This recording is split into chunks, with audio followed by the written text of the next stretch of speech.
All right, what's up, guys? We're here with Marco Osborne. Stoked to get this one going. Marco is a good friend and definitely a big player in the NorCal scene and the enduro race scene in general. So stoked to have you on, Marco. How you doing? Pretty good. Yeah. Thanks for having me on and just, yeah, thinking of making the opportunity to kind of link up and talk some shit. Yeah, yeah. It's been a while since we chatted, so I think it'll be good Yeah. just to catch up. And I think there's a lot of stuff we can cover that I think people would be interested in. But yeah, I guess how's your off season going? I know you just got back from Costa Rica racing some DH. So how's it been? Yeah. It's been really good. This winter, I've kind of just been really focusing on kind of taking my training and um, taking everything kind of to the next level. And it's been going super good. Feel like I've been super productive and feel kind of stronger than I ever have. So, yeah, I'm fired up. Just spending a lot more time in the gym and just kind of getting that consistency and just focusing on being healthy and kind of, yeah, just trying to be an athlete and kind of give myself the best opportunity um, I can kind of moving forward and kind of trying to prepare for a season of adventure and just, yeah, battling. So, yeah, fired up on it. Yeah, the Costa Rica thing was kind of a last minute uh, trip. I kind of just booked everything like probably like a month before. I had it in the back of my head, like kind of after racing the U.S. Open. Like, man, I should probably try to like if I'm actually gonna like continue to race some of these little downhill events in the states. Like, I should probably get on a downhill bike and just see what it's all about because I've always kind of raced these like kind of downhill events like next to enduro events just kind of for fun but on my enduro bike. Yeah, And I feel like, yeah, I can kind of be in the mix there, but I'm not really on the same playing field as everyone else.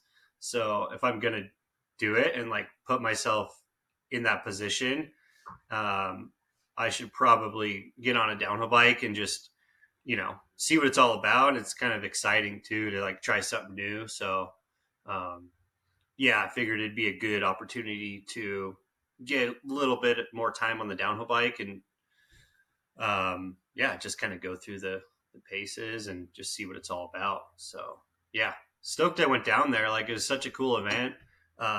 Alvaro Castillo, he puts on that race and he does a great job. Like, super rad track. Apparently, he makes like complete different course changes to it every year. And this year it was awesome. Like a bunch of cool directional changes and off camber, and it was pretty challenging. Like, not crazy technical, but yeah, just hard to really just be on that limit and edge. And yeah, it was fun.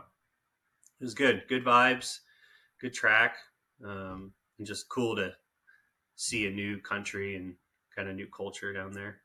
nice. Yeah, it looked rad. I mean, especially some of the stuff I saw from the track, it was just like loose and blown Yeah. out, super wide. Looked like a proper DH track. And I mean, for you, like how new is downhill racing to you? Because you kind of got into the sport like really right as the enduro thing was taking off. So did like when you were getting into it, did you do any downhill racing or much prior? Yeah, so I did a few. Yeah, I kind of got into racing like right before the US enduro scene kind of took off. So was that like 2012 is kind of when I got into it, and I was riding and racing with the Ravina brothers. And so that was just pretty much downhill, and Super D was the thing. Um, So yeah, I did two downhills at Bootleg. I think it was 2012, and I was like borrowing a downhill bike from the Ravina brothers, like one of their spare bikes from Marin. Um, so that was like my first two downhill races, and then that was pretty much it until I think I did another one in 2018 16 at North Star on a GT that Cannondale gave me.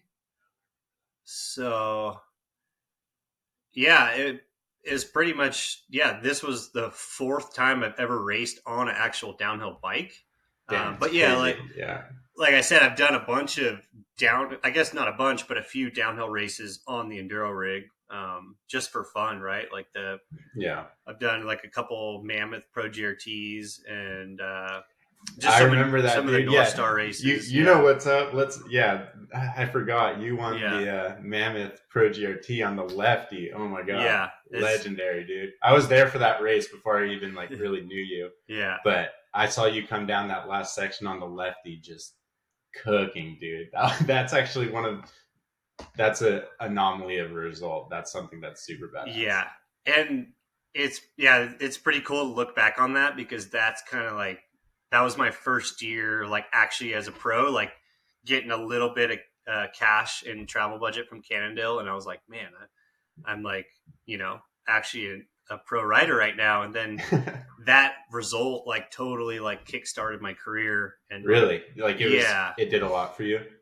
yeah, like I had like an interview with Pink Bike after, and it just kind of stacked on a bunch of other like solid enduro results that year, and I think that's definitely what helped kind of like build my name and help gain some recognition. And that next year, like I was able to get a solid contract with Cannondale, and so I think that definitely helped. And Cannondale ran like an ad, like it was like it was a back cover. It wasn't an actual cover. It was like Oh yeah, actually no, yeah. yeah, it was the back of I don't know. I think it was Bike Magazine or something. So Cannondale was pushing it, and I think as far as like being like the Lefty guinea pig, I think that was like as good as it gets, right? Like how else do you want to try to market that?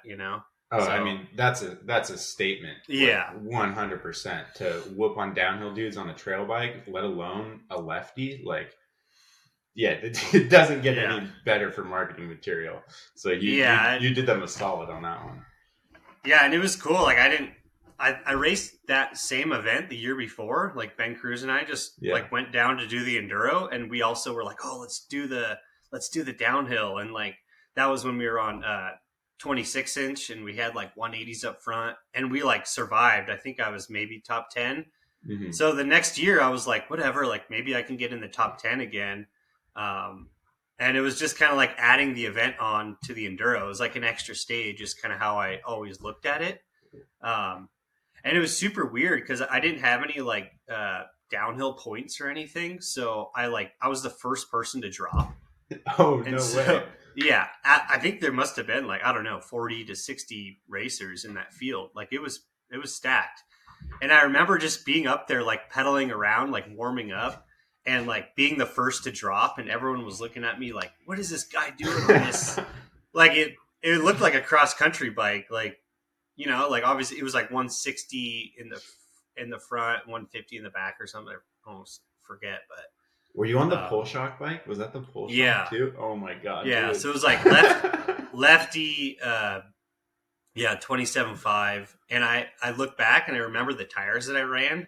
Like the tires were pretty insane. Like I did have like a 2.5, like that 2.5 breakout in the front, which Okay. had some good float, but it didn't have like a lot of like crazy bite. Like it didn't have a big channel. It was just kind of like it was a really good rear tire, but it was like kind of like our best like option for the front at the time. And then in the back I actually had like a 2.25 trail boss, Oh my which is god. like crazy narrow and super fast rolling, and that's just kind of what I was used to at the time. Yeah.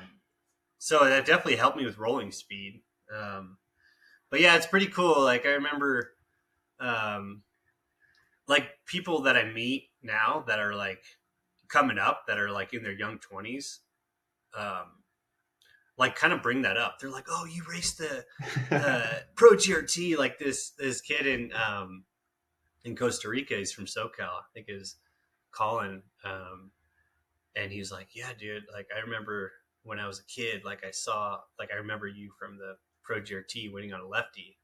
And even like Nick Nesterov brings it up too, like, oh yeah, that's where I remember you from. Like, so that's Yeah. pretty cool. So yeah, I guess I have a little bit of downhill roots, but um, yeah, just fired up to, I don't know, just try some new stuff and see what the whole downhill bike hype is all about, and see if I can kind of join the battles out there. It's pretty fun. Yeah, and I mean, how is it, jumping on the downhill bike, and I guess getting used to the whole format and stuff?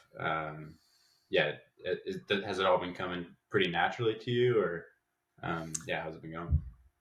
Yeah, it's been pretty natural, right? Like I just honestly not like the best at like really like fine tuning setup and like maybe over analyzing stuff, but yeah, I've been just trying to get like a solid base setting and just feel comfortable on the bike where I feel like I can find a solid pace without kind of yeah, pushing over that limit. And it's been fun. Like you definitely, you ride a track on your enduro bike and then you go ride it on the downhill bike and you're like, whoa, that's a lot different. It's a lot smoother. You could just carry more speed and just feel a bit more composed.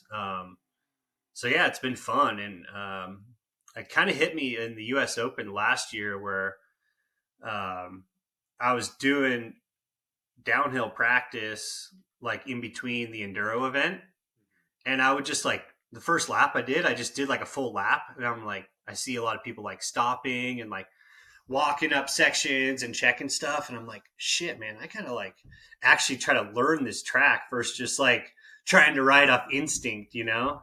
Um, so it's been fun trying to like wrap my head around the whole process of breaking down a track and learning lines and memorizing it to a T.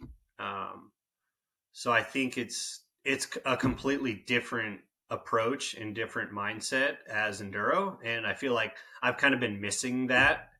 Um, Whereas enduro, I'll ride like a track once and I won't stop once at all, and then the next day I'll just race it. And so you're still kind of riding off instinct. You're still kind of riding blind in a sense. Like, yeah, you can session a couple gnarly bits or something that you get hung up in, but I would always like try to just do a full run. And if something hangs me up, then yeah, I'll go back and session it. But I think it's good to try to like do that first lap at a good pace, because trying to remember every track, analyze every line, and remember it might be like it just takes so much energy, and um, it's near impossible, right? Like hats off to people that can do it, but yeah, it's kind of tough. So yeah, it's cool to have kind of a different format where I can kind of switch gears and focus on something that I haven't really practiced and I haven't done. So it kind of feels fresh and exciting in a sense. Yeah, that's awesome. Yeah. And that's something I wanted to touch on a little bit too, because you've kind of made a name for yourself in the blind racing, and yeah, kind of the people that have ridden with you know that you're just good at that instinctual trail reading type of stuff. And yeah, I feel like even in the enduro scene, you're an outlier in how you practice, maybe. So, is that something that's always come naturally to you? Is that something you've put effort into? And yeah, maybe just be interesting to talk about kind of your process when it comes to either racing blind or practicing. Yeah, I don't know. I guess it's natural. Yeah, you kind of just, it's probably just something that I've grown to be comfortable with and enjoy the process of like reading terrain. But yeah, I think as an enduro racer, you that's your job. It's like you have to be able to read terrain and read the track, and being able to adapt to a track with one run, which is that's not really blind anymore, but at the same time, your first practice lap is blind. So the faster you can read it the first lap, the better you are off, like um, come race day. So yeah, I don't know. Like maybe it's natural. Maybe it's just the way I was kind of brought up. Like when I started racing, like that's kind of the style of events that I really looked up to. Like hearing stories from Weir and Ben and Jason Moschler about like going over to Europe and racing, and um, those guys would race the Trans Provence, and I thought that was just the coolest thing. Like just pure adventure.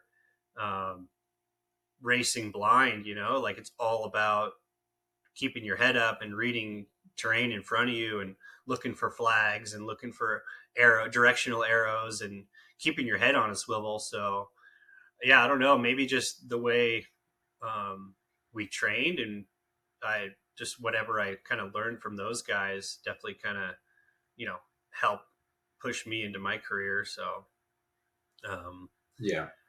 yeah, it's Do you, pretty fun. yeah, totally. Do you think that's changed at all as the sports matured? Like as the Enduro World Series, now EDR, like continues to go back to some of the same venues, do you feel like it's kind of transitioned more into a downhill-esque sort of approach where dudes do know, like, at a high degree of detail, like where things are on the trail, and they're picking them apart to where it's becoming almost like more like downhill and less like having to read terrain? Because I mean, I don't the one race I went to was Val di Fassa, and at that point that had been they'd been back to that venue multiple times, and as a first timer there, it's like, yeah, one run, go do the track. But it's like, I mean, the top guys had been to that track, however many times. So has that changed at all as you've gone through your career? 100%. Like exactly what you're saying is so true. Like how many times have they raced Val di Fassa? Like you try to show up there, you know, right now as never going there. Like everyone else has like 4 or 5 years under their belt. So yeah, like even the whole US enduro scene is completely changing. Like even the formats are kind of changing. Like it's more of Mm-hmm. um, staged downhill racing. Like it is what it is. But yeah, like the the evolution of the sport is changing in that direction. Whereas people are getting more familiarized with the tracks. It's less blind. It's more bike parky. It's less adventure. It's more like tracks that people will go practice. Like people are like going weeks in advance just to get familiar with the tracks, and then you show up race day and everyone's got it dialed in like a downhill track each stage, um, which is totally changing the sport of enduro. It's not blind. It's not as much adventure anymore. It's very mainstream. Like there's events you can go to every weekend if you wanted to race, which is awesome, and it's cool to see that. But at the top level, the guys that are making a name for themselves and pushing the level in the States right now are like honestly kind of ruining it at the same time, or at least just with that evolution of the change, and um, or just kind of, yeah, it is what it is. But yeah, it's definitely changed over the last couple of years for sure. Yeah, I guess it's hard. It's just because, like, once the sport matures to a certain level and there's money on the line and stuff, like people are Hmm. going to do everything they can. Yeah, Um, and yeah, it's tough. there's only a certain amount of venues, but also it's just it does make it like extremely difficult for anyone else that's coming in and doesn't have the same resources or time to Yeah, for sure. go in and practice. So Yeah, you kind of want to be on the same playing field, or see someone that's has the opportunity as an upcoming pro, but he has a 9 to 5, um, and he shows up when practice starts, right? But there's other people that have been there for a week or 2 weeks, and how is that fair, right? Like, good luck.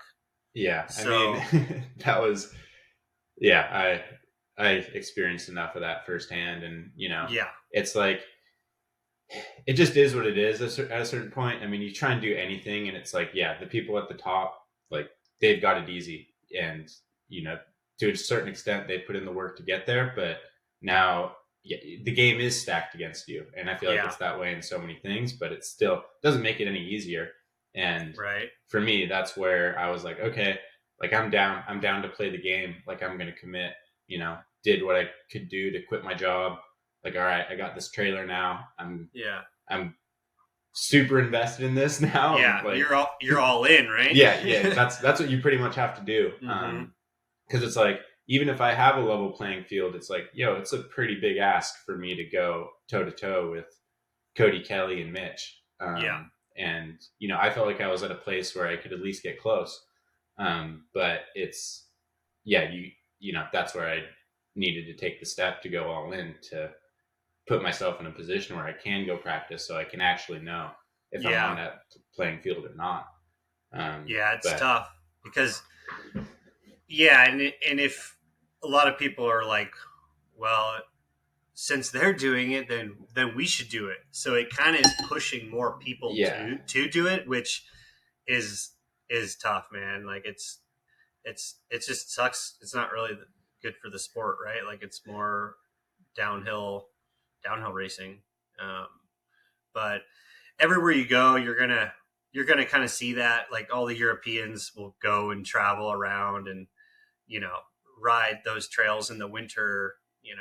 So it is what it is. But yeah, it definitely bums me out in a sense. I've given all those guys shit for it, whatever, and it's definitely stirred some stuff up. But at the end of the day, I'm going to stand my ground to what I believe and what I feel is kind of the best for the sport and the best way we should try to all be on a level playing field, or at least just be good examples for the next generation as far as like what I feel enduro is and what I kind of would like to see see it kind of continue as, but yeah, tough battle out there. yeah, definitely, yeah, So yeah, that's kind of at the end of the year last year. I was like, man, I love trans racing and I love this whole new kind of downhill thing just because it's new to me. So yeah. maybe I'll just race trans events like adventure, blind racing, and downhill because then it's there's no like in between. It's either you practice and you know the track, or you have no practice and you just send it.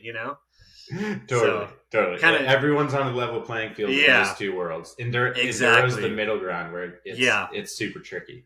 exactly. But yeah, it's fun and it's just cool to still be kicking around and calling this a day job still, and yeah, just having fun. Totally. Yeah. I mean, has that changed your approach to racing at all? Because it seems like you're someone who really rides well off of instinct. So, and I've heard stories of you like not even walking tracks at EWSs. Um, so, have you found yourself needing to plug in more, or do you still find that you ride best kind of riding in that more instinctual, like flow state sort of riding zone? Yeah, I definitely feel that's kind of my strong suit is just kind of riding off instinct and flow, like you're saying, and not over analyzing it. But at the same time, if you're going to be putting your life out there and all your time and money and everything just investing in this, like you got to do everything you can to be the best as possible. And so I think I've had different approaches over the years, and I'm realizing that I gotta kind of pick and choose my battles and probably put a little extra effort into these little details than I used to. I used to not walk the tracks, not even GoPro. I wouldn't even do that. Like I look over Jerome's shoulder sometimes, like, oh, what are you watching? Like, oh, that's a cool section or whatever. But I just felt like the time and energy to like really study, you know, 5, 6 different enduro trails the night before you race was just not quite my style, but like, or like maybe not beneficial, or maybe I was just stubborn and I didn't want to do it. But now I'm like, yeah, I should probably at least watch it once. Let's see if it helps. You know, it doesn't Yeah. hurt too bad. It takes maybe half hour to review everything. So Yeah. yeah, just trying to do everything you can to put yourself in the best position. Totally. So Um, and yeah, I guess piggybacking off of that, like what's your plan for this year racing wise? And I mean, what's up with EDR? Like, do you yeah, do you know what's going on there?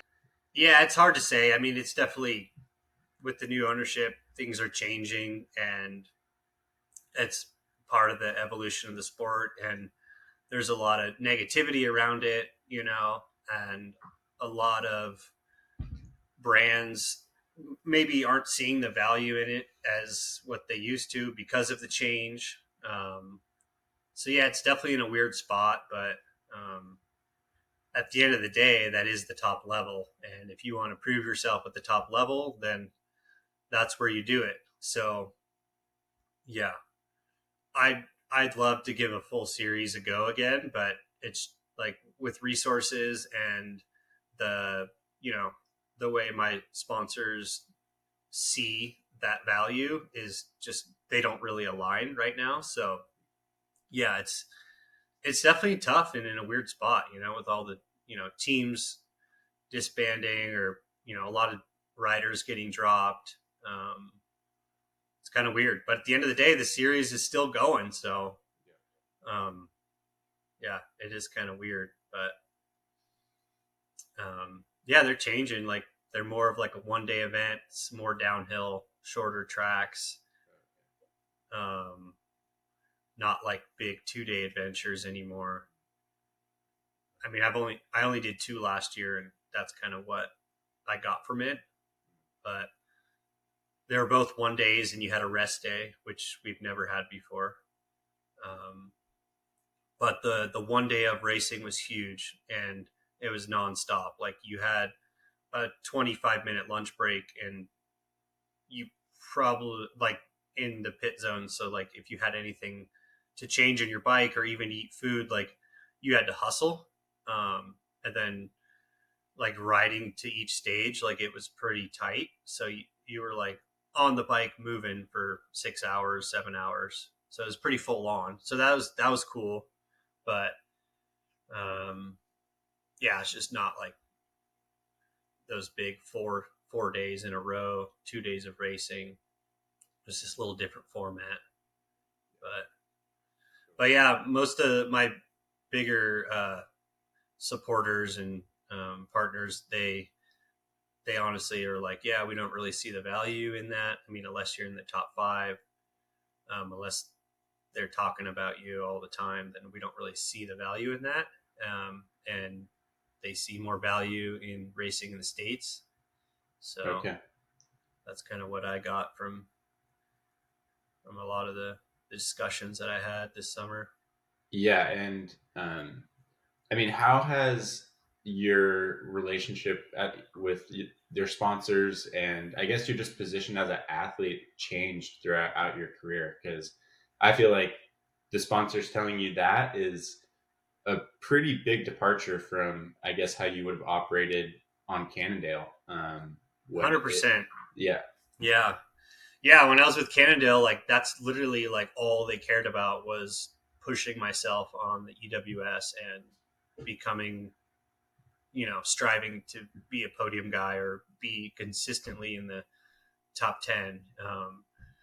And that's what the contract and everything revolved around. Like, yeah, it was great to go do local stuff and kind of build my name there and, try to get some wins under my belt. But yeah, everything was all EWS based as far as incentives and um, that kind of deal. So definitely they were stoked on the trans races, doing well at those.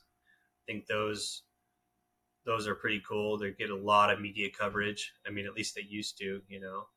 So yeah, now they're like, oh yeah, we want to just stay in the States, and you can kind of pretty much pick your own schedule, like do what you want to do, which is a lot of freedom, which is awesome. But it's also like, okay, I'm the one, you know, with the direction, and I have to find the motivation, and I have to pretty much come up with the schedule and the plan and the just kind of, it's all on me versus having someone be like, okay, we want you here, we want you to do this, Yeah. Yeah. So it's like a little bit less of like a high profile professionalism team, and it's more of like a kind of a, you know I don't know how you'd call it, but just kind of a free agent, just kind of go and create your own program and do what you want to do, which is kind of the dream in a sense, right? A lot of Yeah. people are stuck to different series, and I'm like, oh, I'll do one of these and I'll do one of those, and I'll just kind of do what I want to do, which is pretty insane when you look back on it and you think about it. It's pretty fortunate to be able to run my own program and have all the awesome support to be able to do this stuff. So yeah, Yeah. it's kind of night and day difference. Yeah, totally. Yeah. I mean, it seems like it's more just like a personal brand, and then like having that be, on display and involved with whatever's kind of authentic to you, and also like getting, obviously they still want you to race, but kind of doing that more on the local level. And I don't know, yeah, it's just it is wild how much it's changed. Yeah. I mean, yeah, how's it been for you over these past couple years? Because, like, I mean, with all the team cuts and stuff, like, it seems like you got at this point like a pretty core group of companies sticking behind you. Yeah, it's been awesome to be able to stick with all these brands for so long. Like I'm hitting 10 years with Shimano and Smith and WTB. Like that's insane. A decade with these some of the best brands in the industry. So yeah, I've got a lot of support in my corner, um, and it's good. Like you said, you kind of like build a brand, and you kind of run with it, and yeah, create like a fun image of just trying to um, push push your vision of the sport, and just showing that it's you just go have fun and enjoy the process, and then just enjoy being out there and racing. So Yeah. but yeah, it's been a tough couple of years, really, with some injuries and just like you said, like the industry, like how it's just riding up and down, and yeah, I feel very fortunate to be able to continue these relationships and have the support that I continue to have. So especially with this next year, like yeah, it's pretty crazy to see all the athletes pretty much get some of the athletes get dropped and not have any opportunity as far as support. But yeah, I guess it's part of the industry, and yeah, I guess it's inevitable that the way things flow, not Yeah. every year is going to be perfect, and so Yeah, totally. I mean, yeah, especially with you sticking with brands, the brands you listed for so long, it's like it it becomes tied up in, you know, the Marco Osborne brand too. It's like, when I think of you, it's like you're for sure ripping WTB tires and all that. yeah. So it becomes synonymous. And I mean, do you have such a good relationship with those brands that they're like the year by year process is pretty easy? Or have you really tried, like, at this point when racing, the EWS or EDR isn't like, it's not so cut and dry, like, are you having to pitch different things on like every year? Like, what is it that you're coming to the companies now that is like, I'm doing this to bring value? Yeah, I would say just continuing to, just to show up, and be there, and not really like WTB. It's they're like family. Yeah. This year they kind of had a tough year last year, so this year they had to cut a bunch of budget, and so like I could try and go out and get another tire and wheel sponsor, but I'm like, there's no way. Like I'm like branded WTB, and I wouldn't Yeah. even try. Like I'll just ride this one out and just continue doing my thing.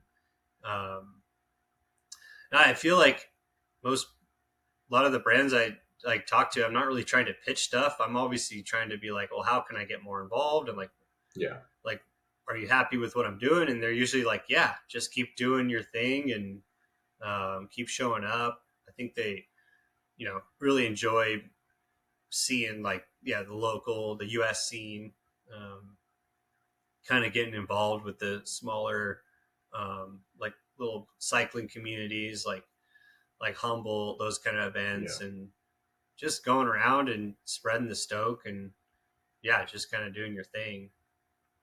Yeah. But That's nice that it seems like you guys are it's not like every year you're coming to the table and having to like work out a bunch of stuff. It seems like because that's super stressful. So it's cool that, yeah, that process is kind of like, yeah, we got your back. And then you're like invested in them too. So I'm sure that yeah, makes that whole process way, way, way easier. Cause switching's never yeah, fun. That's super stressful. yeah, So that's tough. I've been fortunate to not have to do that too much.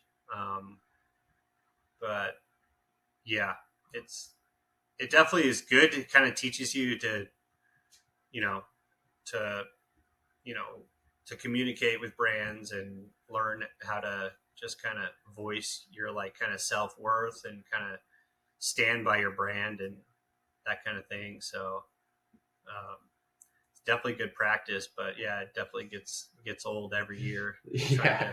trying to sell yourself, trying to Yeah. tell people how great you think you are, and it's Yeah, tough. it gets old. And I know it's burned out a lot of people, like some of my good friends have kind of like got burnt out on that part, right? Because it's just like, man, it just gets tiresome for sure. Yeah, and especially if you're going to the drawing board every year, it's like Yeah, it's such a huge lift, and yeah, you got to put on pretty hard. Um, right. and yeah, It's it's tough too because it's like, especially if you're on the cusp of making it your job, it's like, yeah, you got to fight for every penny, and Yeah, for yeah, sure. it's And you're lucky to get any pennies anything. or any Yeah, product. You know, yeah. So yeah, it's tough. it's a battle. It's a tough little industry too. And there's not. I feel like there's not a lot of people that can actually make something of it.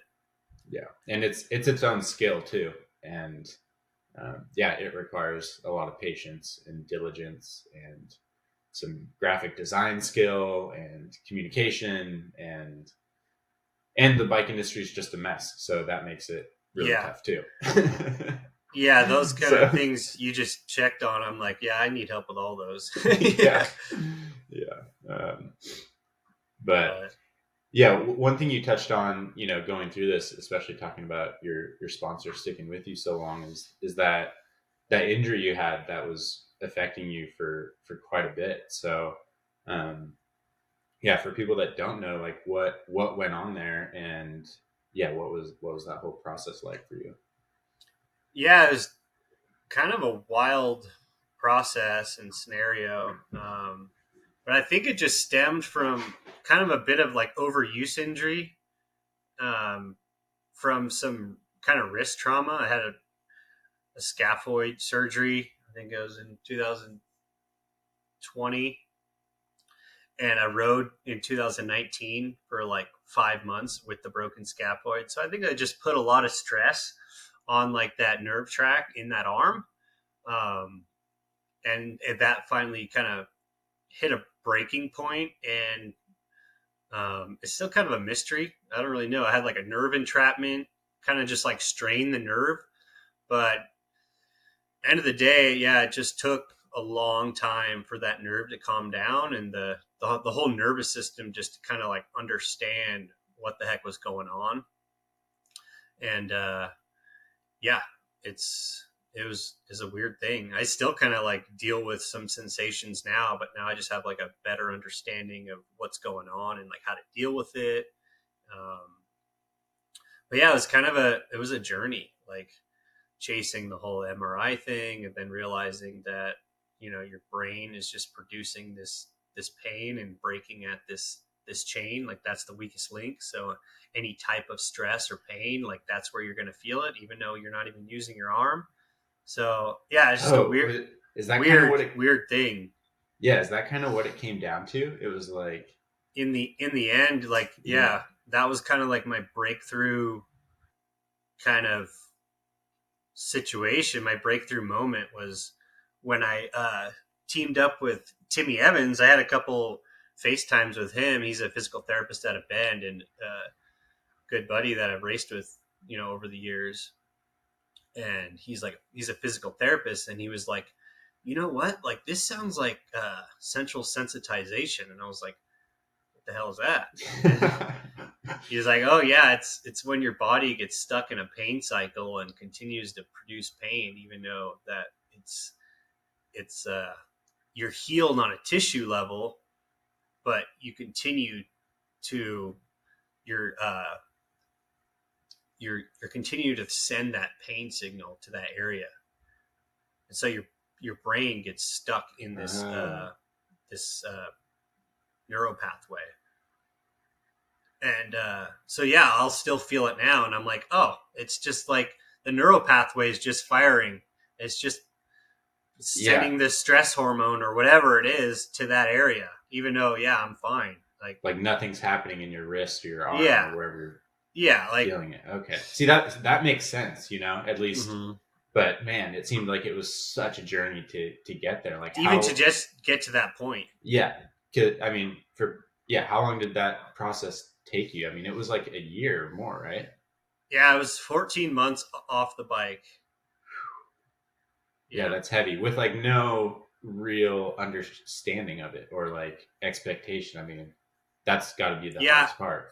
I One of the physical therapists, or like a neuromuscular guy in Nevada, Robert, this kind of guru guy that we've seen for a long time. He was like, I think I saw him like it was like the month 3 or 4 into the injury. He was like, yeah, this could take about 14 months or a year to Whoa. heal. And I was like, Okay.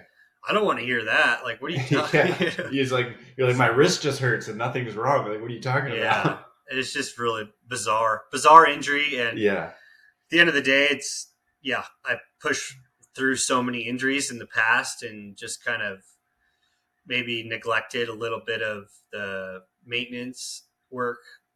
And yeah, injuries stack on each other. Nervous system gets all stressed. Um, so yeah, it's definitely a crazy experience and cool learning experience in the end. Kind of teach you, what can happen, and it teaches you a lot of like puts things into perspective. I pretty much Totally. had a lot of brands saying, okay, this has been a year, we've been by your side, we've like supported you, but next year if you can't get back on your bike and racing, like we can't keep this going. So obviously totally reasonable. So I was like, I kind of had like a couple months where I was like, okay, I need to make this happen now, or like I'm gonna go you know be a mechanic, or find another way of income. Yeah. I mean, was that like a, a thought process that you were having? Like, Mm-hmm. was that like a reality that seemed some or like kind of realistic at that point? Was like Yeah. bike racer, but man, this is kind of looking a little dodgy. Like I might have to figure something else out. Oh, for sure. That was like for like 2 months. I was like pretty much, yeah, wasn't working or wasn't getting any more support from sponsors, and I was like, all right, it's now or never. And that's right when I teamed up with Timmy and just continued working with my physical therapist here in Truckee, and kind of was like, all right, I've got to put everything into this. Wow, that's super So gnarly. Yeah. yeah, Yeah, and then yeah, and it's like It Sorry, I came was around. like, Yeah. yeah, it came around and it was tough because I remember talking to Lars about it from transition. He's like, dude, like trying to navigate this on a personal level is like Yeah. insane. Like, because he's like, that's your identity is a mountain bike racer. So when you kind of lose that, you kind of like, are like, have to take a step back and you're like, yeah, it's pretty full on. And um, I guess it teaches you a lot about yourself and teaches you, you know, that get your priorities straight, like Yeah. that summer I was like, okay, I can't race. I can't even ride. But I was like going to the events and making little recap videos. But then I kind of realized, man, as long as I'm kind of outside in the mountains, like I'm going to be happy, like if I can't ride my bike for you know, ever again, I'm like, whatever. Like at least I can go hiking or go camping or go fishing. That's kind of what got me fired up on like finally starting to go hunting was like that summer. So it's like, and that's kind of changed my lifestyle right now in the completely kind of that direction. So I'm like, well, that injury kind of was shitty as far part of my career, but at the end of the day, it kind of got me fired up on this new activity and way of living.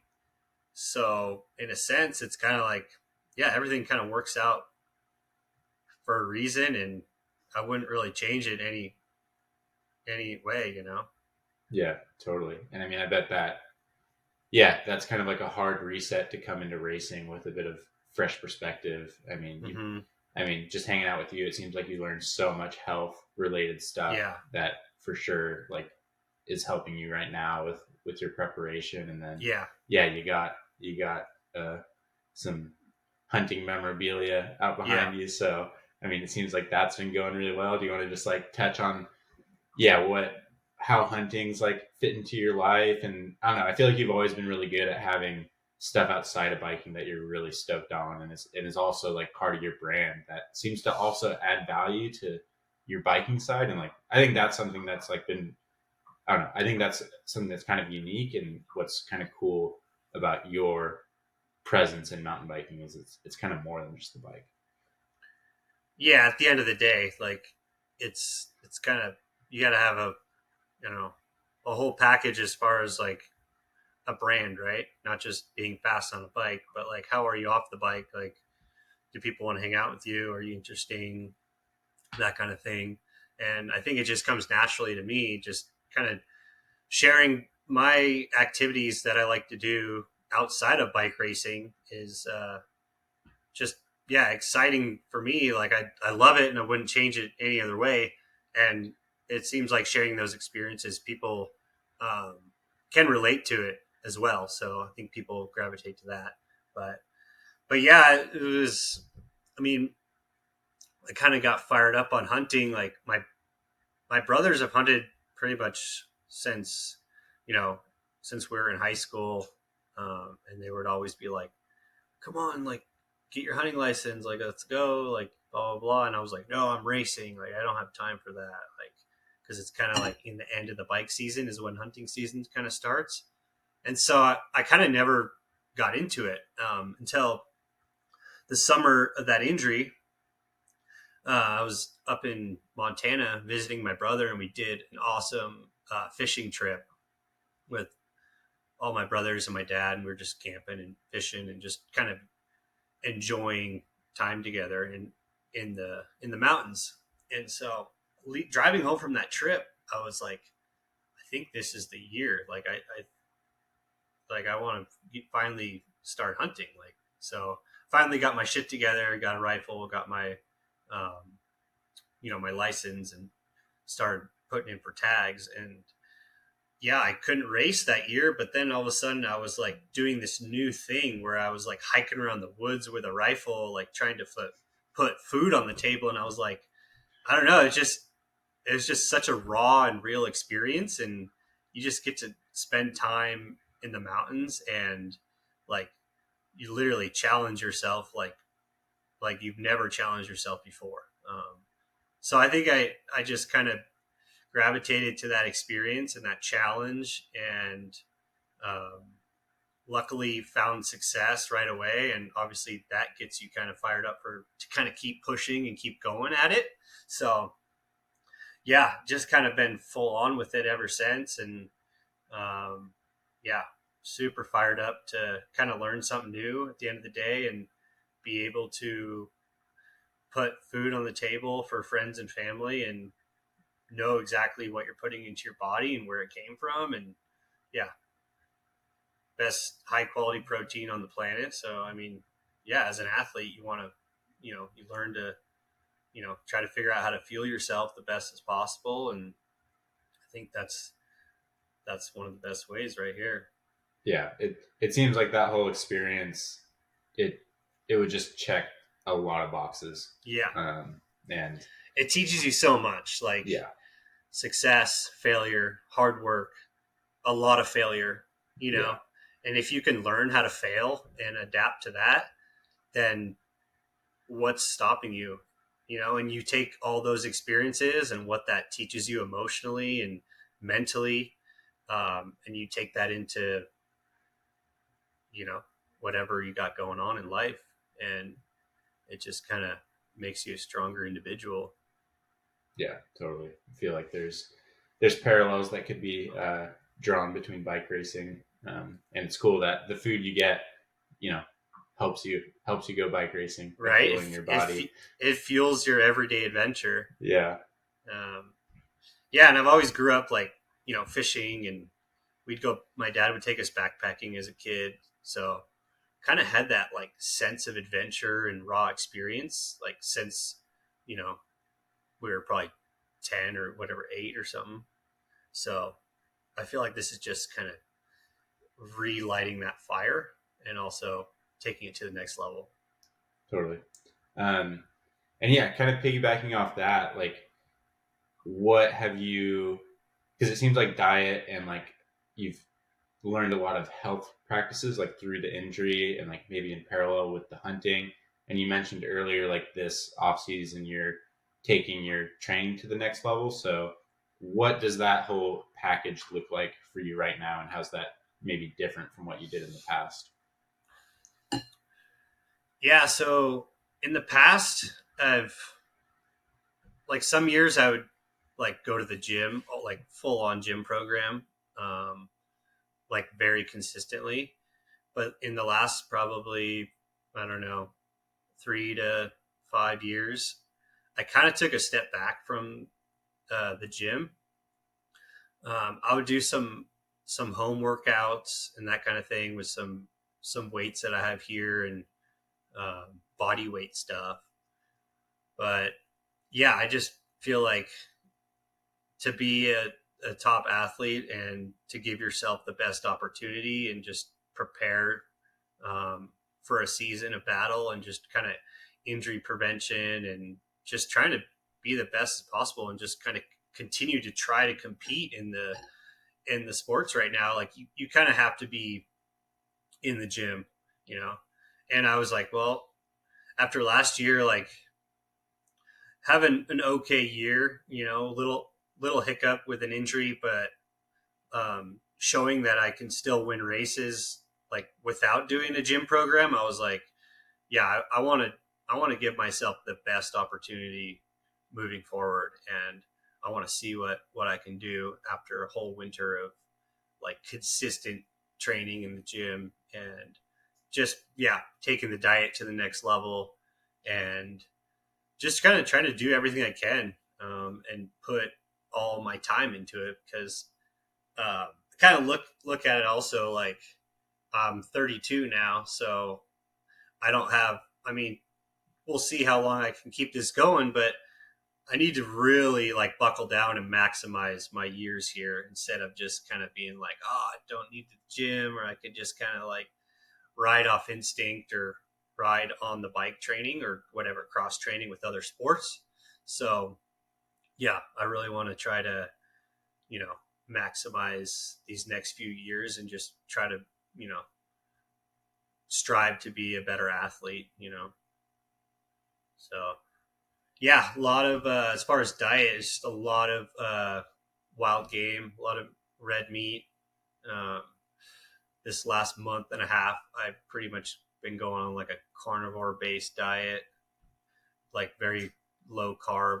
So I'll just eat like um, meat, eggs, dairy, a little bit of fruit when training, um, and that's been pretty wild. Like it was pretty tough at first, like the first week or two. Um, but yeah, now I'm feeling good, or at least after like week 3 is when I started feeling good. Like cut a bunch of body fat and just putting on muscle, just like uh, clean energy throughout the day. Nice. Um, Definitely sounds pretty full on, but I was like, I might as well give it a try, see what it's all about. And I've got a freezer full of meat, so let's do Yeah, you got the meat it. covered. You just cut Yeah, out everything so else. Yeah, yeah, it's pretty easy on crazy. the Like, budget. Yeah. yeah, like no vegetables pretty much in the last month and a half, and Wow. like much carbs either. A little bit from fruit, but yeah, just trying to, I don't know, do what I can to, yeah, give myself the best opportunity and go for it. Sweet. Yeah. How many days are you in the gym right now? I'm Per week? striving for 4, Yeah. and I find it's pretty tough when you know are trying to ride as well, Yeah. and especially right now there's a bit of snow here, so I you know trying to drive down to the foothills as much as possible, and that's also something that I haven't been doing, in the last 4 or 5 years. Like I would just kind of enjoy the winter and snowboard and not drive down the hill every week. But this year I'm like, okay, no, got to go ride every week. Got to make the trip, you know, not snowboarding today. You got to go ride. So yeah, it's been cool to spend some more time down there and, you know, ride with, a bunch of good buddies down there. So Yeah. The that's been fun. the one day I was back in between my travels this winter, it was cool to get out with you guys. And I Yeah. mean, I was smoked after a big day by my books, but you guys pushed almost to what 10K that day. So I think that that was was 7, seven. 6 or That's 7. solid. Yeah. That's solid. Yeah. Gino and I have kind of like pushing each other and That's fired cool. up to just yeah, kind of push our training to the next level, or at least just try to push it. Yeah. I Gotta, mean, yeah, it seems like you've always been kind of strong on the pedals. That's cool that you're stepping it up even from there. I feel like, yeah. I mean, and just talking about the injury too. I mean, it was really cool to see you come back and I mean immediately have pace and yeah, yeah, that was like sick. Marco's back, and then yeah, yeah, even on some of the bigger races you went to, um, yeah, it was really badass to see you back and yeah, just being out there because it's always fun to have you at the races and yeah. That's the hardest part, right? After a long injury of time off the bike, you're like, where am I going to stack up? Like, am I going to still have the same speed? Like, mhm. and I always stayed confident in that sense. Like, I knew like that ability and that's kind of like engraved into my, what, I don't know, DNA. Like I've built that for so long. Like I just kind of trusted and had confidence that I was gonna be able to ease back into it and not have to put pressure on it and just kind of go with the flow. And yeah, super kind of reassuring and yeah, just a big weight off my shoulders just to be there, just to show up and just to participate, go through the motions, have all those same feeling, the nervous feelings. Like it was pretty real. Yeah, Like I like shed a tear actually that first race that I won in Georgetown. I was like looking at the results and I was like it just hit me. It was just like what the hell? Like holy shit, we're back. that's And I awesome. was just sitting there and I just got all emotional. I was like, damn, this is badass. Like I can do this. Like let's keep going. I mean, yeah, at that point it meant so much more because I like. going into that race, you must have had so many questions, of Yeah. like, am I even going to do this? As what's my life going to look like? And I guess, Yeah. yeah, that result probably meant that you were going to race your Yeah. bike for a little longer. Yeah. So that's It was awesome. just pretty reassuring that, I Yeah, could still do it. So yeah, it was fun. sweet. Um, Yeah, I saw you put on your story at one point, kind of wanting to bring all these trans races together into some sort of series. So, is that, I mean, I think anyone that sees that thinks that's an incredible idea, super awesome. So, um, did anything come of that, or, uh, yeah, what's your kind of outlook on trans racing going forward? Yeah, I mean, that definitely stirred the pot a little bit. People were pretty fired up on the idea, but yeah, I didn't really put too much more effort into it. I know I got some interesting feedback from it as far as just would it would it change each event and the vibe of each event, and I don't really know what that would look like as far as trying to have everyone join together as one, and have like an overall. Um, and is it even feasible? Like those events are so expensive. Like if you want to go to 5 trans adventure races in one year, that's almost as much as like a World Cup You better have season. 15 G's in your pocket. Yeah, or 50. Yeah, yeah, Because all the entries are expensive, and then travel is expensive. So those events are really pricey. yeah. Um, so yeah, I kind of just took a step back from really pushing that. But I mean, we could do an unofficial one, I Totally. feel like it'd be pretty straightforward to have like a point system and just you know, awards the top 3 for each category. But Yeah. yeah, I just think trying to keep that kind of spirit of enduro alive, and then on a world level as well. Like people love those races, and if we can kind of bring that benchmark a little higher and bring a bit more attention to them, uh, especially in a time where the World Cup enduro is kind of in a questionable time, then I think it would be fun and kind of bring some fresh life and excitement to the mountain bike scene. I mean, yeah, it seems like, that was a big part of what built your career was these trans events. And I mean, it would be cool if it was a bit more of a platform Yeah, for riders, but just the nature of those events, it's there's challenges besides yeah, compared to just the race. But yeah, I think as a writer, it's like everything you were saying. It's like that's the cool stuff. That's what we want to be doing. yeah, It's for just sure.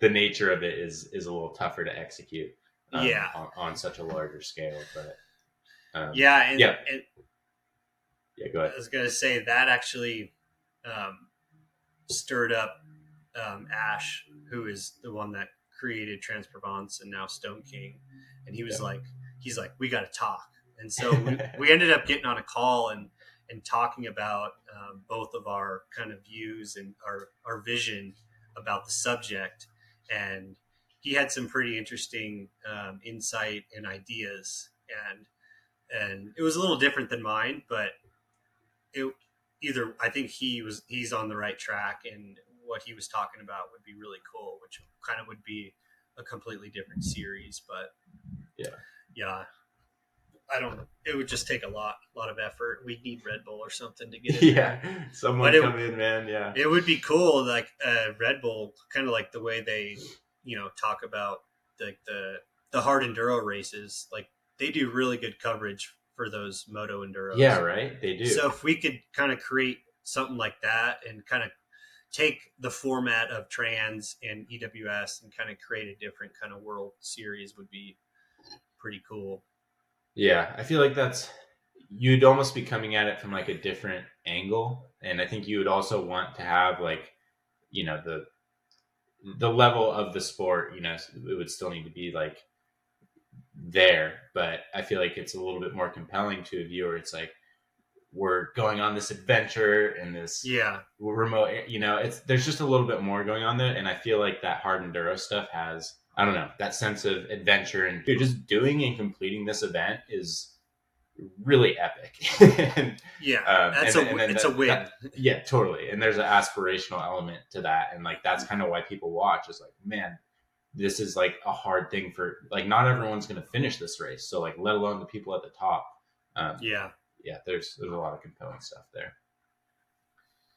Yeah, it would be cool, but I don't want to give too many details out. But Yeah, yeah, Ash was like, I think you've got to run it. You know, you've got to. yeah. I was You're like, oh shit, I want someone else to run it. I was like, man, that's a, or at least just to be a part of it, right? Yeah, But totally. that'd be a lot to take on, but yeah, you never know. I mean, what events are on the schedule for this year? You know, blind racing wise. Stone King Rally and Trans Sierra as well. Nice. Yeah, I just got those two. I mean, there's a bunch more, but yeah, it's tough budget wise and schedule wise to do all of them. But I think they take a lot of time and a lot of money. Yeah, and I think those two are solid. Those are going to check a lot of the boxes. I think all the boxes really. So, but yeah, kind of a mix of events planned out. A little bit more downhill. We'll go out to Windrock in a couple weeks and do the enduro and downhill there, just to get more experience on the downhill bike and kind of challenge myself. Get some more winter training in as well because it's pretty snowy here. Yeah. Have you done the Tennessee National? No, Dude, I've never been. And that's also another thing that really fires me up now, like moving forward, is like, where can I go to see new trails and to ride new places and see new culture and just, different, different country, Yeah. So I think you'll really dig things. it. Everybody says it's gnarly, and I was like, well, sweet. The trails here are fun, but they're maybe not as technical as as they could be, or as the terrain allows. Yeah, right. Yeah.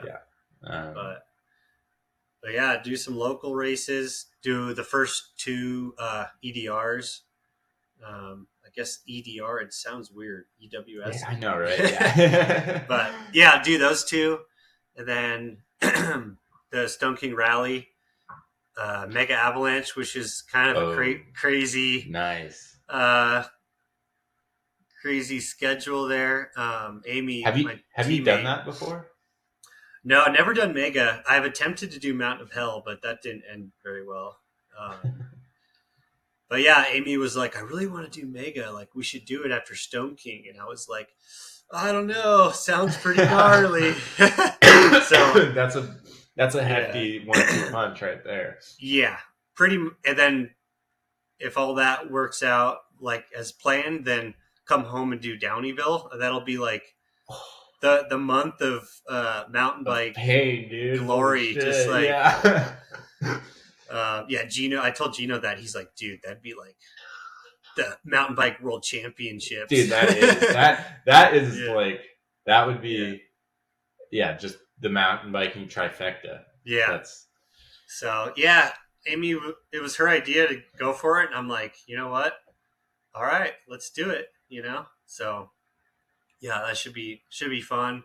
Just, I don't know, having events on the schedule that kind of scare the shit out of you, or at least like kind of where you are kind of have to go out of your comfort zone a little bit and create like a proper professional mindset and a lot of preparation and having to work through those nerves. I think those are the kind of things now that kind of excite me a little more. Yeah, totally. Like I can go to California Enduro or go to all these local races, but I just feel comfortable there. So I feel like if you want to grow, you've got to kind of jump outside your comfort zone and expose yourself a little bit. So, And yeah, challenge yourself. I'm sure that little bit of anxiety too kind of helps you get up early and Yeah. go to the gym a little bit when you you know you've got Downeyville after Mega Avalanche. That's after Stone King. I haven't signed up for Downeyville, but it's definitely in the back of my mind. Like if I come home from that trip from Europe and I'm feeling good, then I'll definitely.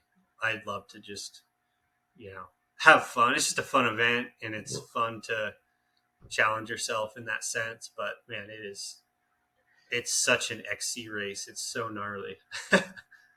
It seemed like old Gino found that out last year. Yeah, it's gnarly. It's very humbling, It's not easy, but it's kind of cool to have that. Like I'm saying, like it's fun to have that challenge and to know that kind of you've got to really prepare for battle, if you're going to put yourself out there. So, but how are you going to be riding and racing a little bit this year, or just kind of just having fun, or what are your plans? Less racing for sure. Yeah. I don't know what I'll end up doing. I'm not putting any pressure on it. I'm definitely not signing up for a schedule. So the big plan the big trip for the year is I just want to spend about 2 months living out of the truck, going up to Whistler. Nice. I want to get a downhill bike again. It's been too long. And I just haven't checked that box of just being relaxed and having fun on my bike. I definitely had times where that was the case when I was racing, but I think where I was at is just I had to put a lot of pressure on myself, and it was hard not to feel that way after committing so hard. And I think I was working through that challenge. It was something I definitely needed to work through. And I think I was getting through it. And then I got injured. So, just going to kind of keep the wheels turning, keep doing the YouTube stuff, kind of see what that turns into. But kind of just keep it low budget for the summer and then see what happens. Just kind of go back to the roots of why we all got into this sport, right? It's just to have fun, go camping, just go ride with your buddies. That's kind of the dream, and that's kind of why we do it. So it's cool to see getting back to the fun, really. So that's the goal. Just got back to California right now, and it's been 6 months really since I've ridden a bike a lot. And then last summer, I didn't ride much either. I spent most of the summer hurt. So I don't know. I feel like I'm finally ready to get back into it and have that passion and drive again. And so that's exciting. I kind of wanted to take a step away just so I could feel that again. And I didn't want to put any pressure on that because I feel like I've made that mistake in the past of I got to get back to do all the shit. I've got it's tough. All these, so it's just a balance, man. It's a privileged thing to complain about, wanting to manage, feeling passionate about riding because, I was fortunate enough to have the opportunity to make money off it and essentially support myself. But with that comes, all this other stuff, and you gotta be really, I don't know. I think I was in maybe I don't know. I was hard on myself. It's something I struggled with because I never felt really secure in that position. So I felt like I always had to go the extra mile to check all the boxes, do everything. And I think it just takes a while to find that confidence in yourself that just allows you to relax a little bit. Just kind of process it all and just kind of put it into perspective, right? And figure out what kind of makes you happy and try not to get caught up too much in, all the sponsorship stuff. And it's a tough battle. And like you're saying, almost, it kind of sounds familiar to my injury situation. That time off the bike, kind of helped push my career into like a resurgence or into like this state of like, okay, now we need to buckle down, or now you just think about your health a bit more, and you know, it kind of things kind of happen and fall into place. So yeah, it's Yeah. cool to see. Yeah. And I mean, I'm kind of like you. It wasn't ideal. I wouldn't have Yeah, chose it right. at the time, but I'm super happy with everything that's worked out. Yeah, It's like I took the opportunity to go travel without my bike, that teaches was you a lot, right? which is super awesome. It's like it's so cool to travel with your bike because you get to see like so many unique places. It's like Yeah, I've been to Europe 2 or 3 times now, and talking to average, it's like, oh, where'd you go? I'm like, man, these like small mountain towns in France and Austria that yeah, like I've like never been to like a European city, so it's just like yeah, a really unique way to travel. But also, it's like, yeah, it's such a headache, and it's yeah, like you've always got this like anxiety of it's so much work. So just to be able to hop on a plane with your backpack, hop off, and just the world's your oyster. You can go wherever you want, yeah. and kind of just have the trip be a different focus. That was super refreshing. But after about 5 months, I was like, okay, I'm ready. I'm ready to come back Yeah, and yeah. You're get kind of get this thing going again. itching for it. Yeah, well, that's So cool, right? It keeps the motivation there, and it helps that fire keep burning. yeah, yeah. And then what was also interesting, and I'm curious if you felt this way too. It's like as soon as like I wasn't so laser focused on like the bike and everything surrounding it, like training and all that stuff. It's like you kind of like look up and like I don't know. I immediately had like so many different other ideas of like what I could do, where I Yeah, could put my time, and then like, oh, I'm actually really excited about this over here. Same with like hunting. It's like you yeah, found that, and like, yeah, for me, I was luckily introduced to kayaking through my girlfriend, and like that's become like such a massively beneficial part of my life and something I'm super stoked on.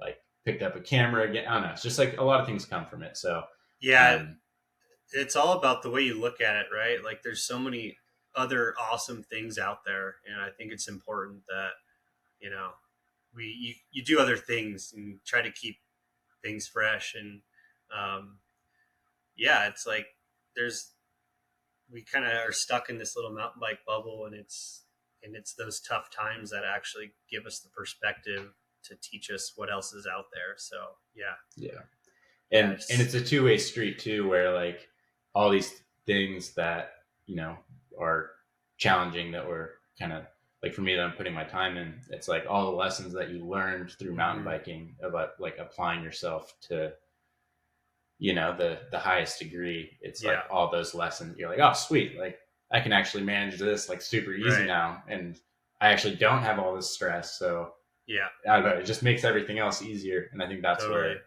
where the whole professional athlete mindset and just dedicating yourself for so long to something like this, like, yeah, it really helps everywhere else you want to apply your energy. for sure. So, um, and yeah, speaking on that, like, something that's come up, you've always had this send it Randy thing. But you recently like maybe took that to the next level. Oh yeah, baby. I should have worn my shirt. Shit. I know. A missed opportunity. I'm actually, I'm getting bummed out about that now. But It's all right. I'm wearing it. You can't even see it. yeah. Yeah. So you recently launched a whole new line of gear, and how's that been going? Like, how'd that kind of come about? And yeah, what's going on in Send It Randy world? Yeah, it's going. It's definitely been kind of slow going, but at the same time, just the fact that I was able to create, or at least I guess the brand kind of created itself, uh, you know, 6, 7, 8, 9 years ago, whatever it was. But yeah, to be able to like start getting some samples in January of last year, and then pretty much launched a website in June was like a complete dream, and have like awesome product that I'm super stoked to wear and run, and it's comfortable and it works for me. Then I was like, this is crazy. Like, how did this happen so quick? And like somewhat effortless in a sense. Obviously it took some effort and it takes a lot of time to start and run your own business, but pretty small scale. But yeah, I'm fired up on it. And kind of the reason for it was I was just kind of overriding for brands, like for product. I mean, it's not for free, but in the sense like um, without getting paid from a brand. Like I kind of just got to the point where I was like, man, if I should just create my own brand at the end of the day, like maybe I make a little money, break even, or not, and just call it an investment into my own brand. So yeah, I Totally. kind of had some T-shirts and stickers with the whole "Send It Randy" thing, and um, yeah, after a couple years, I think it was almost 3-4 years with Dakine, and I searched around for months trying to find a new clothing sponsor, and it it just didn't work out. I just couldn't kind of get the deal I was looking for, and so I was like, if I don't find a contract by the end of December, I'm going to Send It Randy. Like I'm going to send it. Yes. so, um, Yes. so yeah, kind of just made that decision and was able to get some samples and get like a black kit, with the logo printed on it. And the samples were awesome. Like the shorts, first sample checked out. Like the pants are awesome. Like I'm definitely making some tweaks, but I was able to kind of design them based off a sample that I saw, and just kind of able to continually to make changes and kind of um, try to make a product where it's durable, it's comfortable, and looks good and looks different, and that people can can wear and get out there and enjoy. So yeah, it's been awesome. Definitely have a lot more ideas and plans going forward, and want to get some more merch going, and just some normal, just basic casual wear going, and hopefully can just keep the brand going, and see where it goes. Yeah, Yeah, that's awesome. I really like that move from a lot of different angles.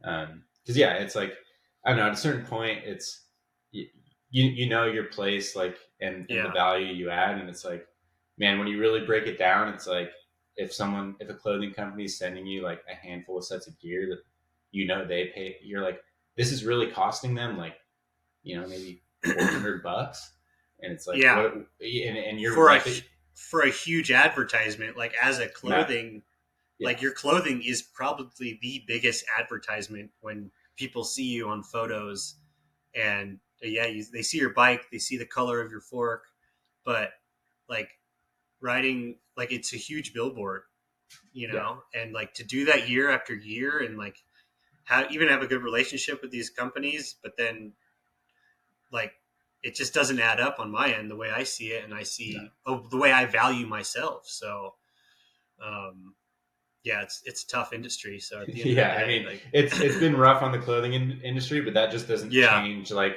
the value proposition that doesn't change your value at all, you know? So right, it's like and then on the other side, it's like you put that up against like adding to your own brand, doing something different, That's like I think if any company that's looking at you, you're like, "Oh yeah, dude, I've got my own clothing line.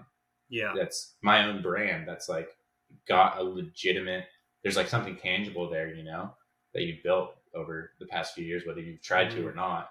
yeah, That's like, oh, Marco's doing something different. That's like kind of interesting. And yeah. then Like he's taking risks on himself. Like exactly. he's putting himself out there. He's that kind of thing. And at the end of the day, like if I could learn a little bit of Totally. how to run a business, or how to just learn new things, and challenge yourself, and um, yeah, I'm Yeah. excited. I definitely need a marketing specialist, or at least just um, a little bit of help, and I don't know, just more experience, and just kind of help get the name out there. Yeah, but all part of the process, like you said, like learning. That's so Yeah, cool. It's way more of an opportunity than just taking the sponsorship deal that just gives you some pants and some jerseys or whatever. So yeah, I think it's super cool that you took that risk and a bet on yourself and yeah. threw some money out there and Right. see what happens. Still out there. We're still working on Yeah, getting that return, get it but back. But yeah. yeah, No, there's I think we're doing pretty good as far as that for like with the expectations that I had, and um, yeah, we'll see what happens this year, but yeah, I'm stoked, and I have the opportunity to kind of just design and choose my own look and approach to the direction of you know of the gear. So that's pretty exciting. yeah, that's a cool opportunity for Yeah. sure. Is there anything else that you're jonesing to talk about, or that's getting you stoked right now? I don't know. I mean, yeah, just excited to get this season going, and yeah, just keep on having fun and going to Sedona in a couple days for the Sedona Bike Fest. Going to be there with Transition, so that's going to be Nice. fun. And yeah, just excited to for the opportunity to be on here and chat. Man, it's fun.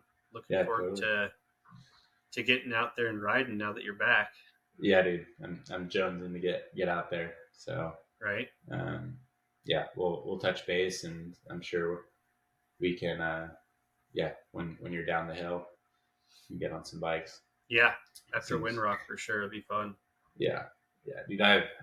I've missed California winter. As much Yeah, as that might sound insane to some people, it's like I was in New Zealand last winter, been yeah, gone this winter, and it's like there's something special about the NorCal winter, especially if you're in the mountains. It's one thing, but yeah. yeah, It's a little that, different scenery up here, but yeah, it's not bad. Like even living up here in the snow, like I could drive down to where you're living and um, you know be able to ride in pretty comfortable 60, 50-degree weather, and trails are usually running pretty good. So yeah, we live in a pretty awesome place. totally. And you'll be at Sea Otter TDS. Yep, Sea Otter, TDS, and yeah, should be fun. I think I might try the slalom this year. Nice, I doing think it it's all, man. Rainey's just try it freaking out, right? yeah, Like just new challenges, just things that try to excite me, right? Like it's yeah, it'll be fun. totally. Well, it'll be cool to see you out there. And yeah, we should do another one of these midway through the season, or towards the end. See how things are going for you. Yeah, for But sure. That'd be fun. yeah, well, right on, dude. It was a good chat, and don't hope you get some riding in soon. Escape the Absolutely. storm. Heading to the desert tomorrow. All Hell yeah. right, man. Right Thanks on, for the dude. opportunity. Yeah, see ya. Later, bud.